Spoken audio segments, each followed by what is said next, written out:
semata-mata oleh karena kemurahan Tuhan. Biarlah kiranya Engkau akan menolong kami Tuhan, meskipun kami ada dari hari ke hari kami melakukan satu perjalanan yang banyak, tetapi kami membutuhkan hubungan pribadi dengan Engkau. Kami membutuhkan firman Tuhan yang akan terus mengajari kami, menasihati kami, dan menguatkan kami saat ini.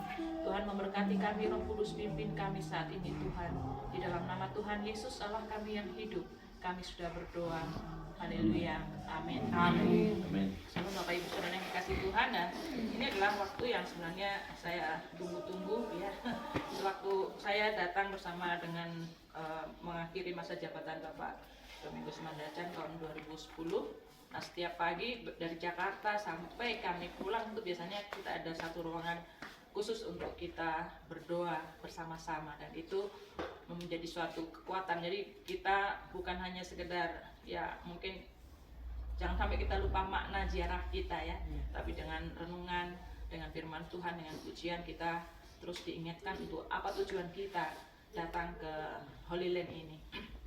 Nah, tadi malam saya mau tidur sebenarnya karena saya ada flu dan badan saya ngilu-ngilu. Kemudian saya lihat ya, Ibu bisa pimpin renungan bisa pagi ya. Fisik saya mengatakan tidak, tapi firman Tuhan bilang siap baik tidak baik waktunya, kita harus bersedia untuk itu ya. Nah, pada saat ini kita akan membaca, dan memang saya waktu di kamar saya tidak bisa kalau dalam keadaan capek membaca ya. Jadi saya tidur, dan kemudian kira-kira Tuhan bangunkan saya tepat jam 12 malam. Jadi saya bangun dan Tuhan kasih firman Tuhan di dalam Matius pasal 2 ayat 1 sampai dengan ayat yang ke-12. Nah, ini ya berkaitan dengan ziarah kita. Tapi kemarin kita sudah di Mesir melihat bagaimana Tuhan Yesus dilarikan di sana, dan ini ada kaitannya dengan di situ juga. Matius pasal 2 ayat 1 sampai ayat yang ke-12 kita akan membaca bersama-sama, bergantian. Saya membaca bagian yang ganjil, Bapak Ibu Saudara membaca bagian yang benar. Orang-orang Majus dari timur.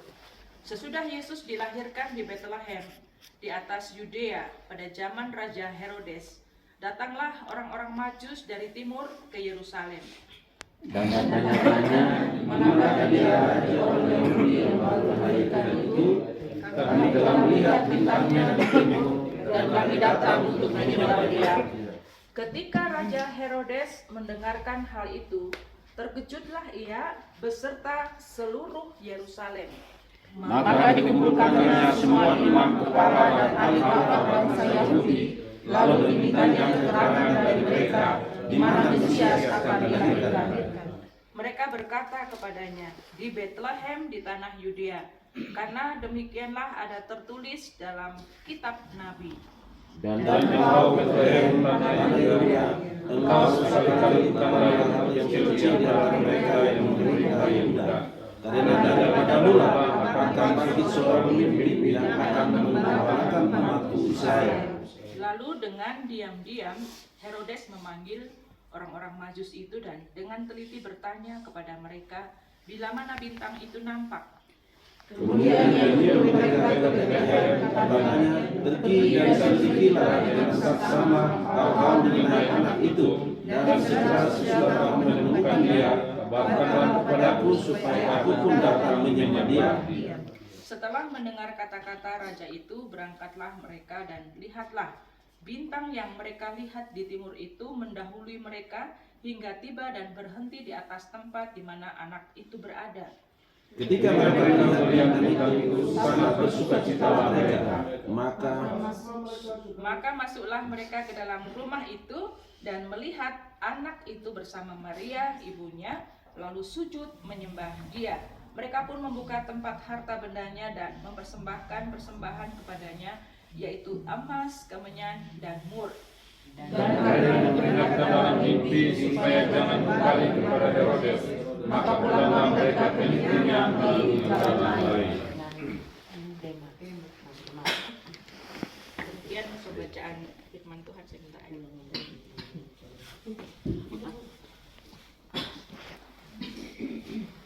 Ya, ini sudah bulan akhir bulan November ya, kita sebentar lagi akan memasuki perayaan Natal. Kalau di Papua ini November ini sudah mulai ada perayaan Natal ya. Dan mungkin di Yerusalem ini ya, ini di Bethlehem ya. Di Bethlehem ini di mana Tuhan Yesus lahir, Bapak Ibu Saudara mendengar khotbah Natal pertama di tanah suci ya. Walaupun yang menyampaikan bukan orang yang terkenal, tapi berharga di mata Tuhan. Amin. Ya. Nah, saya memilih nas ini ya. Saya melihat ada 3 tipe orang ya, 3 tipe ya, macam orang yang meneliti firman Tuhan tetapi memiliki sikap hati yang berbeda-beda. Nah, kita akan melihat ya, ayat yang pertama dulu. Sesudah Yesus dilahirkan di Bethlehem di tanah Yudea pada zaman Raja Herodes, datanglah orang-orang Majus di timur ke Yerusalem dan bertanya-tanya, "Di manakah dia, raja orang Yahudi yang baru dilahirkan itu? Kami telah melihat bintangnya di timur dan kami datang untuk menyembah dia." Nah, orang-orang Majus ini bukan orang-orang Yahudi. Nah, banyak penafsir mengatakan mereka mungkin datang dari Babilonia atau dari Irak sana ya, yang datang dari jauh. Mereka ini termasuk pemimpin-pemimpin agama di kalangan mereka ya. Bukan orang Yahudi, tapi mereka punya keyakinan bahwa kalau ada bintang muncul itu ada raja besar yang akan lahir.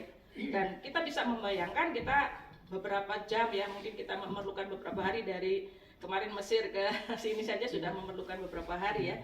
Nah, kita bisa membayangkan pada zaman itu tidak ada alat transportasi, yang mungkin kalau ada mungkin unta. Dan mungkin kita seringkali dengan melihat kalender itu, biasanya orang Majus itu ada berapa? Orang Majus jumlahnya ada 3 ya. Tapi Alkitab sebenarnya tidak pernah menyatakan bahwa hanya ada 3 orang Majus. Nah, kalau kita melihat di ayat yang pertama, di situ datanglah orang-orang Majus. Dan kemungkinan ini suatu rombongan yang besar, karena tidak mungkin dalam ayat yang ke 3 itu mereka menggegerkan seluruh Yerusalem. Dan kita sudah masuk di tanah Yerusalem. Kalau cuma 3 orang, bagaimana mereka bisa menggegerkan Yerusalem? Dan mereka bisa ratusan orang, ya. Karena kita kemarin waktu kita dari Egypt ke sini saja dikawal oleh polisi, karena ada banyak orang-orang yang mungkin bersembunyi, orang-orang jahat di balik-balik gunung ya. Ya, kita dikawal. Nah, pada zaman itu yang ya tentunya alam itu masih mengerikan ya dibandingkan dengan sekarang. Jadi mereka tidak sendiri, mereka ada rombongan yang besar datang ke Bethlehem untuk melihat raja orang Yahudi itu. Dan mereka datang ke Bethlehem itu dipimpin dengan sebuah bintang yang besar. Nah, Bapak Ibu sudah dikasih Tuhan, ketika kedatangan orang-orang Majus itu datang ke Yerusalem, dan ayat 3 dikatakan ketika Raja Herodes mendengar hal itu, terkejutlah dia beserta seluruh Yerusalem. Jadi terkejut bukan karena kedatangan orang Majus, tapi terkejut karena pertanyaan daripada orang-orang Majus itu. Mereka berkata apa? Di manakah dia, raja orang Yahudi yang baru dilahirkan itu? Wah, ini ada raja yang baru. Saya ini sekarang raja ya. Nah, Herodes itu bukan orang Yahudi juga. Dia adalah Edomite. Jadi dia orang Edom ya. Ini musuh-musuh bangsa Israel kan ya. Yang diangkat oleh kerajaan Romawi untuk memimpin bangsa Israel. Jadi dia bukan orang Yahudi ya. Dan dia begitu kaget, wah ini raja yang di sini cuma saya, kok ada raja yang baru yang lahir, itu dari mana ya? Maka ayat yang keempat, dikumpulkan semua imam, kepala dan ahli Taurat bangsa Yahudi, lalu dimintanya keterangan dari mereka di mana Mesias akan dilahirkan ya. Singkat cerita ya, ahli-ahli Taurat, orang-orang Yahudi ini yang bekerja untuk Herodes ya, mereka punya imam-imam ya, meneliti dan benar memang akan ada raja yang baru lahir. Wah, ini semakin Herodes semakin hatinya semakin tidak senang ya. Lalu dikatakan di dalam ayat yang ke-7 dikatakan, lalu dengan diam-diam Herodes memanggil orang-orang Majus itu dan dengan teliti bertanya kepada mereka, bila mana bintang itu nampak. Kemudian ia menyuruh mereka ke Bethlehem, katanya, pergi dan selidikilah dengan seksama hal-hal itu mengenai anak itu, dan segera sesudah kamu menemukan dia, kabarkanlah kepadaku supaya aku pun datang menyembah dia. Jadi Raja Herodes ini melakukan penelitian ya dengan Alkitab suci yang dipercaya oleh orang Yahudi, dan melalui orang ahli-ahli Taurat dia meneliti apakah ini benar atau tidak. Dan dia meneliti melalui ahli Taurat itu, dia meyakini bahwa itu benar, ya. Makanya dia kemudian panggil orang-orang Yahudi, ya. Nanti kalau kamu sudah ketemu, ya. Tapi ini kan tidak tahu hati licik dari Raja Herodes. Dia bukan meneliti supaya dia menyembah, ya, raja itu. Dia percaya bahwa raja itu lahir, ya. Tetapi hatinya dia menolak raja itu. Itu membuat satu kemarahan di dalam hatinya, kebencian. Wah, tidak ada orang yang boleh menggantikan saya sebagai raja.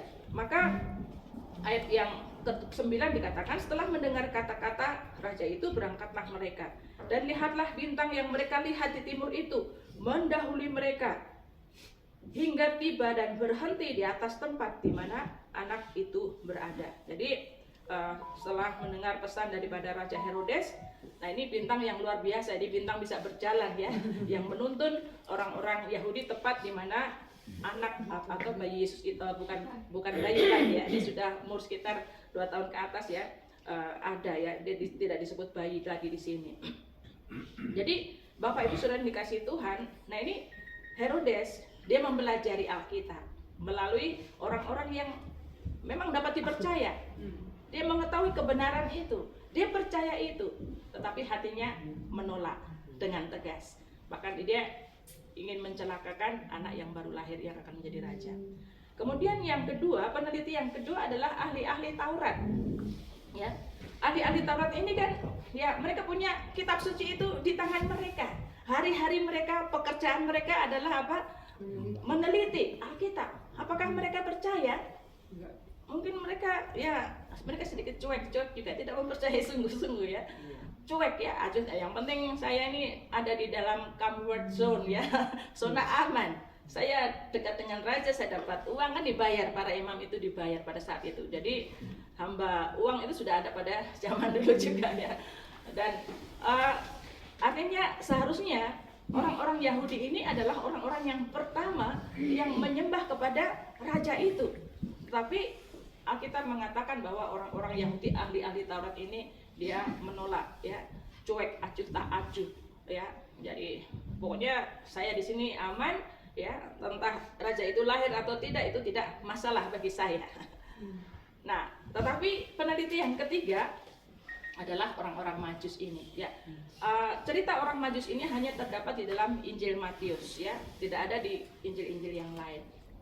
Nah, orang Majus ini orang yang ahli agama juga, tapi agama yang keyakinan yang lain. Mereka belajar kitab, mungkin karena mereka berada di Babilonia, karena bangsa Yahudi juga pernah hidup lama di Babilonia selama 70 tahun, ya. Mereka tentunya sudah belajar juga kepercayaan-kepercayaan orang-orang Yahudi, walaupun mereka tidak ada tempat ibadah pada saat itu.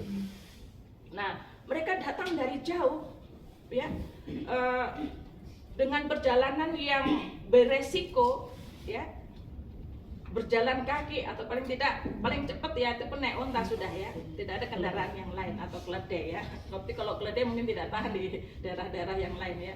Tapi kalau onta kan binatang yang tahan, ya, tidak minum juga dia bisa tahan.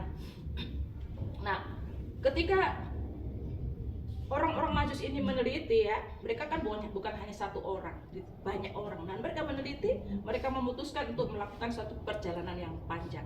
Dan kalau kita lihat mengapa Raja Herodes membunuh anak-anak usia di bawah 2 tahun, itu ketika bintang itu nampak, itu kan Yesus sudah lahir. Dan kemungkinan besar mereka melakukan perjalanan itu bukan 1-2 hari, 1 bulan, itu selama 2 tahun. Bayangkan, ya. Mereka bukan orang Yahudi, tetapi mereka punya kerinduan untuk mencari raja yang dilahirkan itu, ya. Dan mereka melakukan suatu perjalanan yang jauh. Nah, ketika sampai di Yerusalem, mereka bertanya, di manakah dia, raja yang baru dilahirkan itu? Jadi Yesus sudah lahir, ya. Nah, Bapak Ibu Saudara yang dikasih Tuhan, ketetapan hati orang-orang Majus ini yang harusnya menjadi ketetapan hati kita. Mungkin kita di sini bukan, ya kita kan semuanya orang Kristen ya, tapi kita di sini juga napaktilas ya. Apakah kita sungguh-sungguh meyakini kebenaran firman Tuhan ini seperti orang-orang Majus ini, yang seharusnya ya kabar keselamatan itu kan ya disampaikan kepada semua orang. Orang-orang Majus ini termasuk ya orang yang menerima kabar keselamatan itu, orang-orang yang di seberang sana, tetapi Tuhan panggil juga untuk percaya kepada Tuhan Yesus ya. Nah, kemudian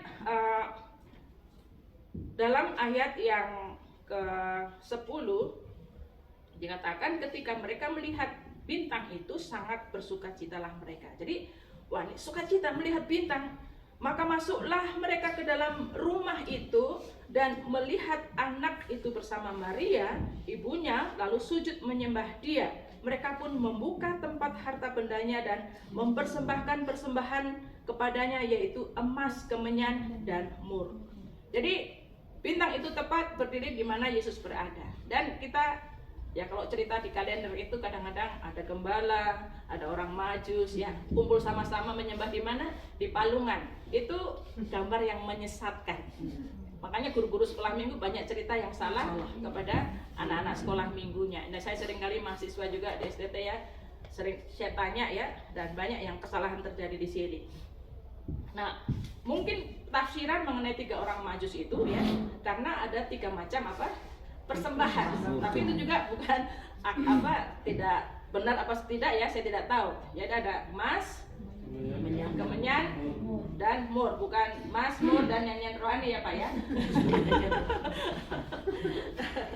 Nah, persembahan itu orang Majusnya adalah orang yang kaya, orang yang pintar ya, mungkin teolognya orang di Babilonia sana. Tapi karena yang lahir ini adalah seorang raja, mereka sudah mempersiapkan persembahan itu dari negeri mereka. Persembahan macam apa yang harus diberikan kepada seorang raja. Nah, kalau kita melihat siapa Yusuf dan Maria, mereka adalah orang miskin, ya, miskin sekali. Waktu Yesus umur 8 hari saja ke Bait Allah, cuma persembahannya tegukur dan korbannya adalah burung merpati. Itu adalah persembahan yang paling kecil. Dan Yesus itu ya miskin, tapi orang-orang Majus ini tidak melihat siapa latar belakang orang tua, tapi ya dari penglihatan yang diberikan Tuhan melalui bintang itu, ini raja yang akan lahir, maka dia mempercayai itu dan mereka mempersembahkan persembahan sebagaimana dia adalah seorang raja. Jadi itu yang akan dipakai, karena di Mesir kan mereka sebagai perantau ya. Kita kan sudah mengunjungi gereja keluarga Kudus kemarin di sana, dan mungkin melalui emas ya, kemenyan dan mur itu Tuhan sudah memberikan suatu God's provision ya, sudah menyediakan apa yang mereka perlukan ketika mereka mengungsi di tanah Mesir ya. Jadi karena orang miskin, Bapak Ibu sudah keluar berapa dolar coba? Hanya untuk jalan-jalan ya. Tapi mereka yang harus hidup beberapa tahun di sana, dan kemarin kita sudah mendengar bahwa mereka hidup di sana berapa lama? 3,5 tahun. 3 tahun 11 bulan ya, 3 tahun 11 bulan di sana. Dan itu kalau kita ya sewa dan rumahnya itu ya pasti biaya yang besar. Dan Tuhan sudah mengetahui kebutuhan mereka, dan Tuhan memutus orang Majus itu dari negeri yang jauh untuk mempersembahkan emas, kemenyan, dan mur. Nah, tapi pengajarannya bagi kita ya, apakah kita kita sudah datang ke sini untuk kita napaktilas istilahnya ya. Kita ingin mengetahui kebenaran, apakah Yesus itu lahir benar-benar atau di mana tempat Yesus itu lahir. Nah, sebagaimana orang Yahudi tadi, mereka sudah mempersiapkan persembahan itu dari negeri mereka, persembahan untuk seorang raja. Jadi kita mau belajar juga bagaimana kita memberikan persembahan-persembahan kita kepada Tuhan. Seringkali kita mengajari anak-anak ya 1000-2000 ya, makanya di gereja itu banyak uang-uang begitu yang sudah bau-bau ya, kemudian kita batuk-batuk juga yang hitung. Tapi kita harus memberikan yang terbaik, artinya persembahan itu harus dipersiapkan sebelum kita ke gereja. Jangan baru bongkar-bongkar dompet, baru pilih mana yang paling kecil ya. Kalau Tuhan sudah memelihara hidup kita, apalagi sudah menyelamatkan kita, maka Dia layak untuk menerima persembahan yang terbaik bagi kita. Nah, mengakhiri renungan kita pada saat ini ya, peneliti ada 3 macam, yaitu meneliti percaya tapi menolak. Yang kedua, meneliti ya hatinya antara percaya dan tidak ya, tapi cuek, acuh tak acuh. Dan kemudian yang ketiga, meneliti tapi dia kemudian percaya dan memperlakukan Yesus sebagai seorang raja. Dan kami percaya bahwa orang-orang Majus itu adalah orang-orang yang diselamatkan dan mereka kembali ke negara mereka melalui jalan yang lain. Nah, saya ingin kita semuanya bangkit berdiri. Kita mau menyanyi lagu tanda. Mari kita sambut sang raja. Kemudian Bapak Pendeta akan menutup kita dalam doa untuk firman Tuhan. Ini biasanya kita nyanyikan kalau kita tukar dengan senior. Oke.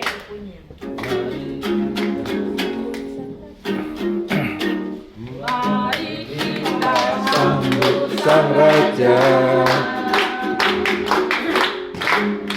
mari kita puji namanya,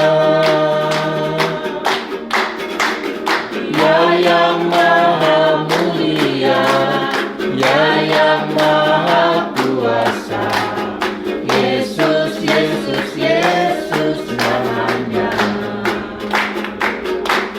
Puji Hosana, puji Hosana, puji Hosana, mulia namanya. Puji Hosana, puji Hosana, puji Hosana, mulia namanya. Baik, Bapak Ibu, puji Tuhan ya, Yesus datang untuk segala bangsa. Dia bukan hanya datang untuk orang Yahudi, Dia datang juga untuk segala bangsa, termasuk orang Persia tadi, orang Persia, orang dari Babilonia. Dia datang juga bukan hanya untuk orang yang rendah seperti gembala-gembala. Dia datang juga untuk orang-orang kalangan atas. Orang kaya itu kan orang Persia atau orang kaya, orang pintar, orang-orang yang berpengetahuan, berpendidikan. Jadi Yesus datang untuk semua kalangan manusia, mulai dari yang rendah, dari gembala-gembala sampai orang-orang yang berpengetahuan, berpendidikan, orang-orang kaya. Jadi Yesus ini datang untuk semua manusia. Jadi kita semua bersyukur karena kita dipanggil dari segala suku, bangsa, dari segala profesi kita. Bapak Ibu, kita punya profesi yang berbeda-beda. Bapak Ibu ada yang jadi pegawai negeri, pengusaha, seorang pelayan Tuhan. Nah, kita punya profesi berbeda-beda. Ada orang politisi. Nah, kita semua dipanggil oleh Tuhan untuk datang menyembah Dia. Dan puji Tuhan ya, puji Tuhan karena melalui almarhum Pendeta Wanma sudah membuka jalan dengan Pak Domingus. Orang Papua kita bisa datang ke tempat ini untuk melihat fakta sejarah yang ditulis dalam Alkitab bahwa Yesus pernah lahir, mati, dan bangkit. Dan kita bersyukur kita mendapat kesempatan itu. Jadi mari kita bersyukur pada Tuhan. Bapa di surga, kami bersyukur kepadamu karena apa yang tertulis di dalam Alkitab itu bukan suatu dongeng, tetapi itu fakta sejarah. Dan kami telah melihat semua peristiwa itu yang ditulis dalam Alkitab itu bahwa benar-benar itu terjadi. Dan Yesus pernah lahir di kota ini, di Bethlehem ini. Kami percaya Tuhan bahwa Yesus datang untuk menyelamatkan manusia berdosa. Kami semua adalah orang-orang berdosa ya Tuhan, yang harusnya dihukum, dimurkai oleh Allah. Tetapi Yesus datang untuk menyelamatkan kami. Dia rela datang untuk menanggung dosa kami, memikul dosa kami, supaya kami ini diselamatkan, supaya kami dapat menerima pengampunan dari Allah, menerima anugerah Allah. Terima kasih Tuhan Yesus, biarlah kami merendahkan diri kami. Apapun profesi kami datang untuk menyembah Yesus Kristus sebagai Tuhan dan Juru Selamat kami. Kami yang datang dari berbagai latar belakang keluarga kami, suku kami, bahasa kami yang berbeda-beda. Kami datang untuk menyembah Yesus Kristus sebagai Tuhan dan Juru Selamat kami. Kami tidak datang untuk melihat bayi yang lahir, tetapi kami datang untuk melihat dan menyembah Tuhan Yesus Kristus yang telah lahir dan mati dan bangkit dan naik ke surga. Dan kami percaya Engkau ada di sini, Tuhan. Engkau ada di tengah-tengah kami. Yesus Kristus, Engkau adalah Tuhan dan Juru Selamat kami. Tolonglah kami untuk menikmati persekutuan dengan Engkau selama berada di Bethlehem, di Yerusalem, sampai nanti kami kembali dengan penuh sukacita. Seperti orang-orang Majus itu kembali dengan sukacita karena mereka telah menemukan Yesus. Kami kembali dengan penuh syukur karena kami telah menikmati perjalanan ini dengan berkat-berkat rohani yang telah kami terima dari Tuhan. Terima kasih Bapa, kami berdoa kiranya beberapa hari kami di Bethlehem atau di Yerusalem ini, kami dapat mendengar suara-Mu, kami dapat merasakan persekutuan yang indah dengan Tuhan. Kami akan pulang sebagai orang-orang yang diberkati Tuhan, dengan pengetahuan yang baru, dengan pengenalan yang lebih dalam akan Tuhan, dan kami bisa membagikan berkat-berkat itu kepada saudara-saudara kami, keluarga kami, orang-orang yang ada di tempat tinggal kami di Papua. Terima kasih Tuhan Yesus. Terima kasih untuk firman-Mu pada pagi hari ini yang mau mengajar kami untuk merendahkan diri kami, supaya seperti orang kaya, orang-orang media Persia ini yang berpengetahuan tinggi, para ahli bintang, orang-orang yang berpendidikan tinggi, namun mereka datang merendahkan diri untuk menyembah Sang Raja, yaitu Yesus Kristus. Terima kasih Tuhan, biarlah kami juga belajar merendahkan diri kami untuk menyembah Yesus sebagai Tuhan dan Juru Selamat kami. Terima kasih Bapa, kami bersyukur kepada-Mu Tuhan. Kami ingin mempersembahkan seluruh hidup kami bagi Engkau. Kami ingin mempersembahkan seluruh yang Engkau berikan bagi kami untuk memuliakan Engkau Tuhan. Terpujilah Engkau ya Tuhan. Inilah doa kami, dalam nama Yesus Kristus kami berdoa. Amin.